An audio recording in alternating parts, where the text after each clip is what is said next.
యేసు ప్రభు ఎవరు అన్నది మొట్టమొదట వివరించింది ఈ ప్రపంచంలో పరలోకం నుంచి పంపబడిన దేవదూతలు. ఆ యెరూషలేం ప్రాంతంలో, బెత్లెహేం ప్రాంతంలో కొండల మీద కొంతమంది గొర్రెలను కాచుకుంటూ ఉన్నారు. వెంటనే దేవదూత ప్రత్యక్షమై నేడు మీ కొరకు రక్షకుడు బెత్లెహేంలో పుట్టున్నాడు, ఆయన పశువులు మేసేటువంటి తొట్టులు ఆయన పరుండబెట్టి ఉన్నాడు, వెళ్ళండి. ఎందుకు దేవదూతలు ప్రత్యక్షమయ్యారంటే వాళ్ళు గొర్రెలు మేపుకుండేవాళ్ళు కాబట్టి జ్ఞానం తక్కువ ఉంటుంది. వాళ్ళకు పూసగుచ్చినట్టు చెప్పాలి. పూసగుచ్చినట్టు చెబితే కానీ అర్థం కాదు.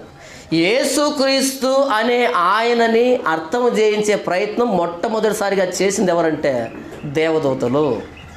అటు తర్వాత చేసింది ఎవరంటే గొర్రెల కాపరులు. అటు తర్వాత చేసింది ఎవరంటే జ్ఞానులు.